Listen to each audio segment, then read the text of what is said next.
I'm Rajeshri Venkatramanan, reading 80 words English Shorthand dictation. It is useful for the students who are going to appear KGT law examination. Okay, we can start. Thank you for your long letter.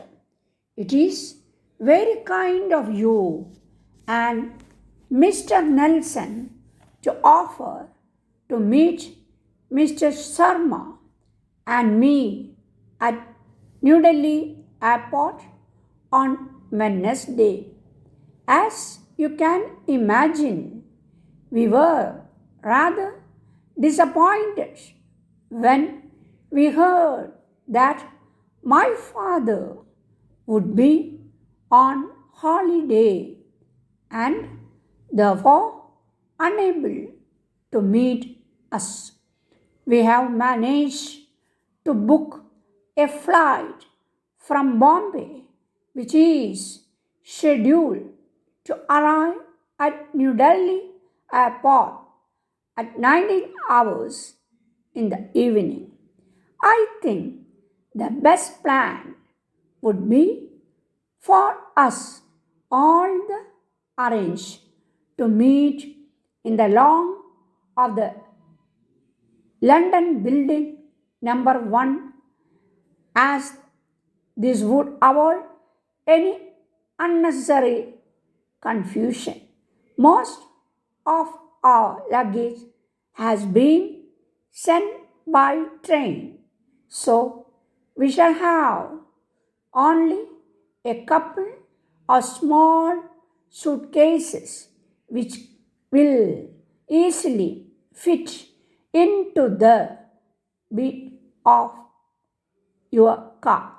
We think it is an excellent idea of yours that we should all have dinner together at the airport. If you care to make the necessary arrangements and book a table for four, this is quite all right with us. I'm also trying to book a table through wire, and I request you to inquire about my telegram before you do so at the above said building.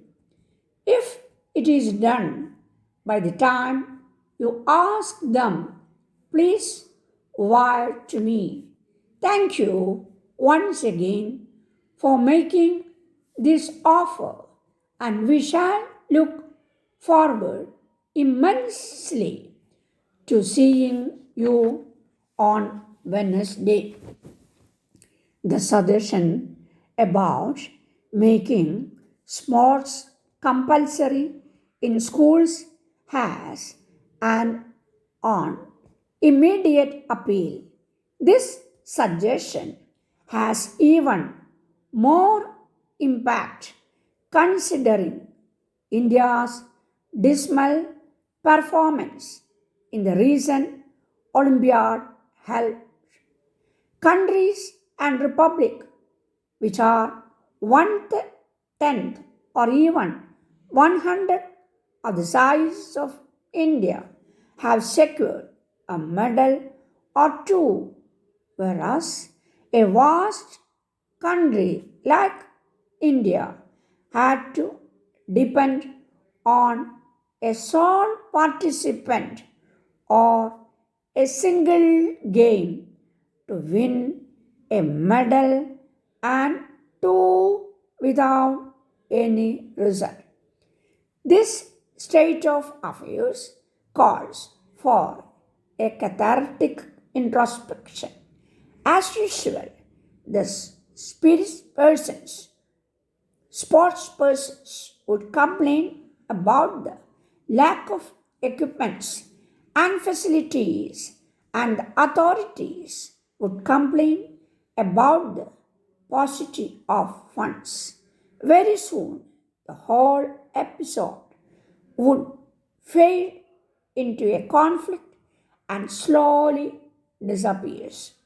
The point that should be borne in mind is that in sports, as a matter of fact, in any other discipline, talent must be identified and picked up at a very early stage so that intensive training can be given over a long period, and schools should be the first obvious starting point.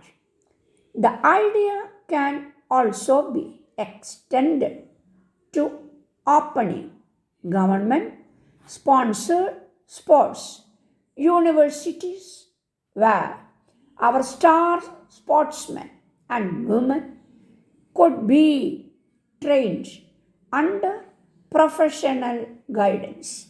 But when analyzed in the background of the prevalent realities, the proposal to make sports compulsory looks distinctly impractical. We must remember that sports facilities in totality are available only to a select number of elitist schools. Most of the schools in India, particularly in the rural area, do not have the basic ingredients for teaching and practicing sports. When implements for basic educational courses are lacking and a large number of schools do not have these